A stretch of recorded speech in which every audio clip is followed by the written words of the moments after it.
Hola, en este audio haremos un breve recorrido para descubrir esos pequeños motores que pasan desapercibidos a nuestros ojos, pero son fundamentales para la vida en nuestro planeta. Estos procesos aseguran que todos tengamos los nutrientes y elementos necesarios para vivir en armonía y equilibrio. Estos son los ciclos biogeoquímicos, y en este audio conoceremos por qué son tan importantes. El ciclo del carbono. El ciclo del carbono es el intercambio de este elemento entre diferentes reservorios del sistema terrestre y es fundamental para la regulación del clima y para la existencia de la vida, ya que el carbono es la base de las sustancias orgánicas. Se encuentra en todos los seres vivos y en varios depósitos naturales. En la biosfera, el carbono está presente en los seres vivos, siendo la base estructural de las moléculas orgánicas. En la atmósfera lo encontramos como dióxido de carbono, monóxido de carbono y metano. En la litosfera forma parte de las rocas en compuestos como el carbonato de calcio y el carbonato de magnesio, además de encontrarse en los hidrocarburos. En la hidrosfera se halla como gas disuelto en agua en forma de dióxido de carbono, iones de carbonato y bicarbonato.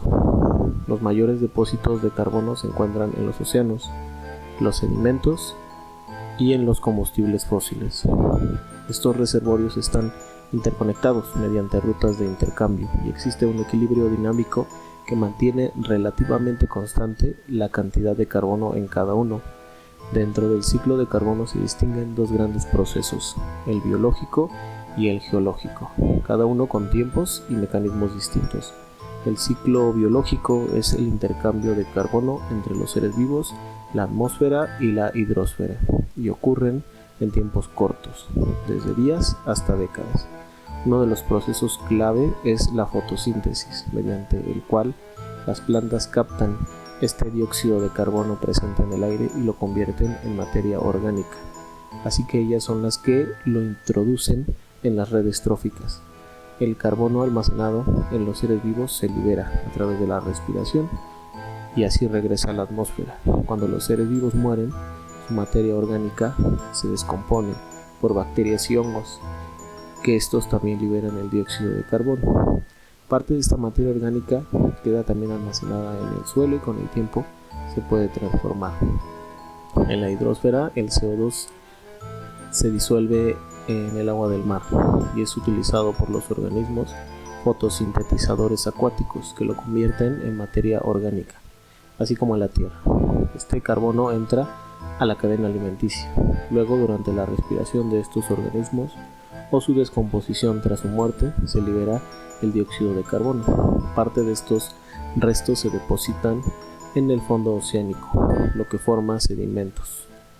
El ciclo geológico del carbono es mucho más lento, con duración que va desde miles a millones de años. El carbono se acumula en el fondo oceánico en forma de sedimentos como las rocas calizas.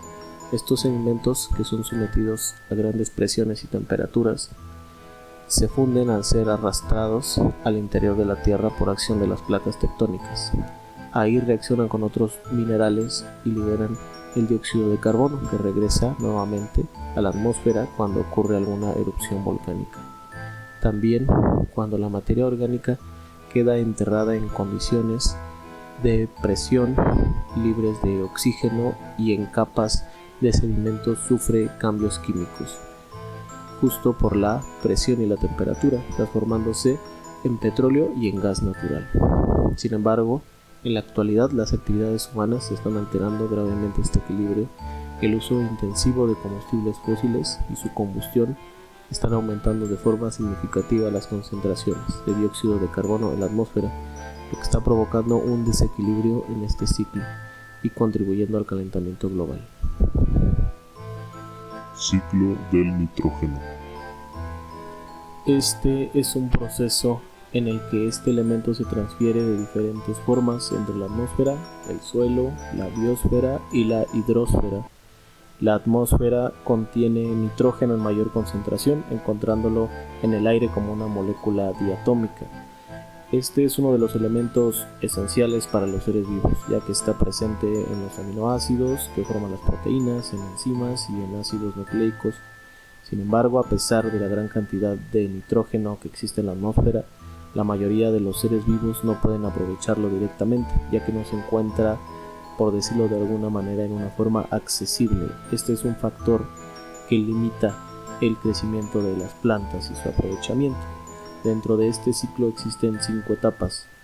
La primera es la fijación, que se refiere a la transformación del nitrógeno atmosférico a formas más asimilables para los seres vivos. Esta fijación puede ocurrir de varias maneras. De forma natural, por ejemplo, cuando hay relámpagos con su energía, estos rompen la molécula de nitrógeno, permitiendo que se combine con oxígeno, formando óxidos de nitrógeno. Estos reaccionan con el vapor de agua presente en la atmósfera y se convierte en ácido nítrico, el cual puede llegar hasta el suelo por acción de la lluvia. También puede ser por fijación antropogénica provocada por la intervención humana, ya que el hombre introduce nitrógeno reactivo al ambiente, por ejemplo por medio del uso de fertilizantes. Finalmente, la fijación biológica ocurre gracias a las bacterias como la Azotobacter o la Rhizobium, que transforman el nitrógeno atmosférico en formas más aprovechables y utilizables, como el amoníaco y el ion amonio. Así es como el nitrógeno se puede fijar en el suelo. Posteriormente, por acción de otras bacterias que oxidan el ion amonio, se lleva a cabo el proceso de nitrificación. Durante este proceso se forman nitritos por acción de las bacterias nitrosomonas, y también estos nitritos se convierten en nitratos gracias a otras bacterias presentes en el suelo, que son las nitrobacter. De esta forma el nitrógeno ya está en una forma que es aprovechable para las plantas.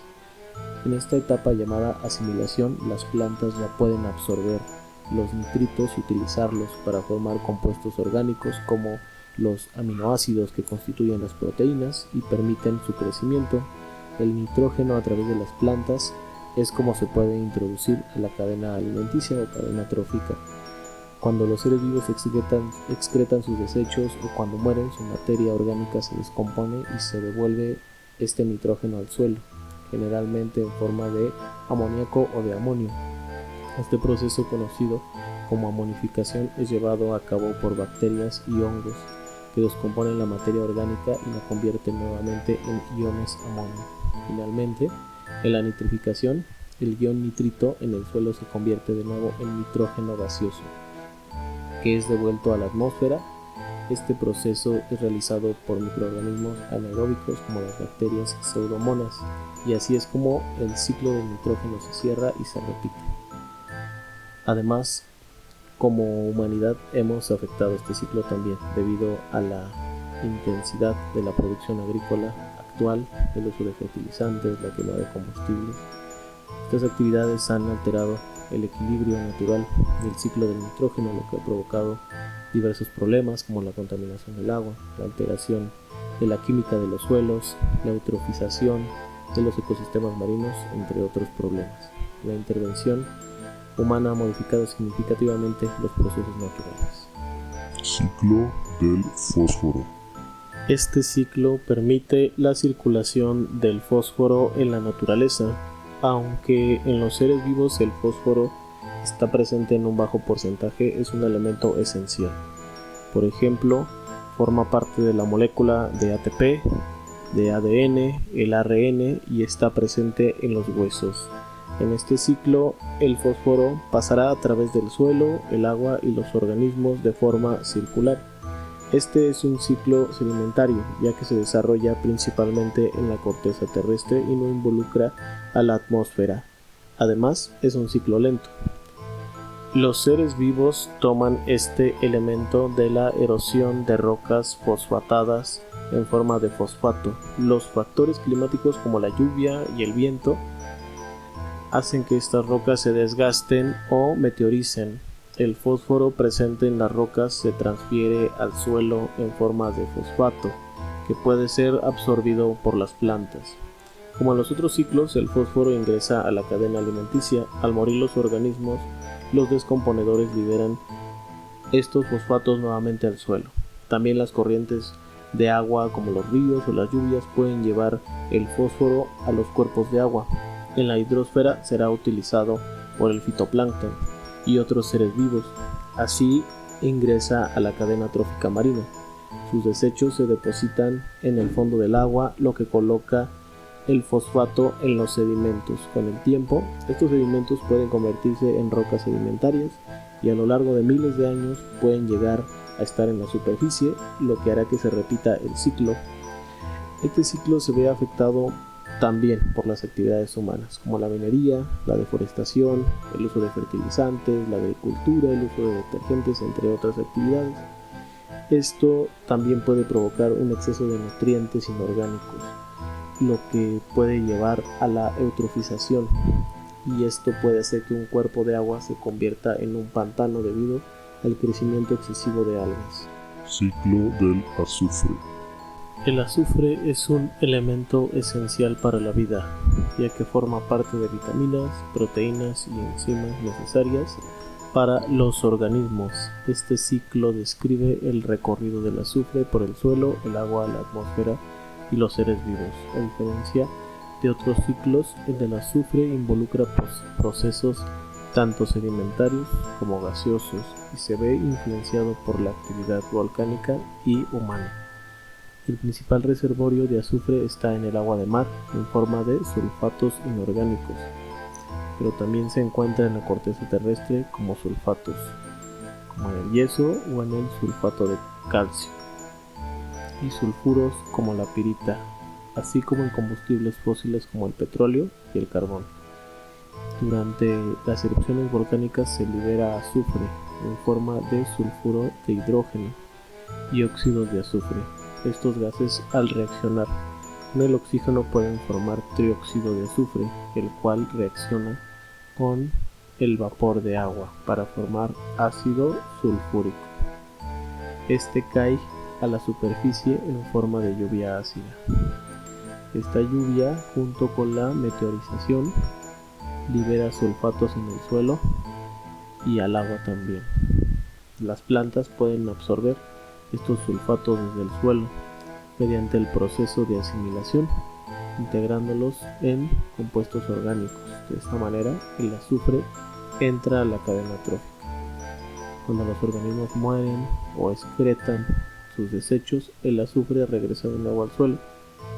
Algunas bacterias presentes en el suelo, como las del género de sulfovibrio, participan en un pequeño ciclo local en el que se realizan reacciones redox que transforman el azufre entre la forma de sulfuro y sulfato. Además, otras bacterias pueden descomponer materia orgánica rica en azufre y liberarlo nuevamente como sulfuro de hidrógeno a la atmósfera. En la hidrosfera, el sulfuro puede reaccionar con metales y quedar depositado en los sedimentos marinos. El fitoplancton marino produce compuestos como el dimetil sulfonio propionato y el dimetilsulfuro. Este último es importante para la formación de nubes, ya que al llegar a la atmósfera puede actuar como un núcleo de condensación. Además, en el fondo oceánico existen también chimeneas hidrotermales que expulsan sulfuro de hidrógeno. Este es aprovechado por organismos autótrofos que lo utilizan como fuente de energía. Dentro de este ciclo también el ser humano lo ha alterado, debido a la quema de combustibles fósiles, liberando grandes cantidades de compuestos de azufre a la atmósfera, provocando la lluvia ácida que daña a los ecosistemas, a los suelos, a los cuerpos de agua y a la salud humana. Ciclo del agua. Este ciclo, también conocido como ciclo hidrológico, es el proceso natural mediante el cual el agua circula constantemente por la Tierra. Este ciclo es el más visible y conocido. Resulta esencial para el funcionamiento de todos los ecosistemas. Además, está íntimamente relacionado con los otros ciclos que ya hemos visto, como el del nitrógeno, fósforo y azufre, ya que el agua actúa como un medio de transporte de nutrientes, permitiendo la fotosíntesis y facilitando los procesos químicos clave como la nitrificación. Este ciclo comienza con la evaporación del agua en los océanos, ríos o lagos o en otros cuerpos de agua, provocada por el calor del sol. El agua pasa del estado líquido al estado gaseoso, transformándose en vapor de agua. Las plantas también liberan vapor mediante la transpiración. Es un proceso en el cual el agua absorbida por las raíces se expulsa por los estomas en las hojas.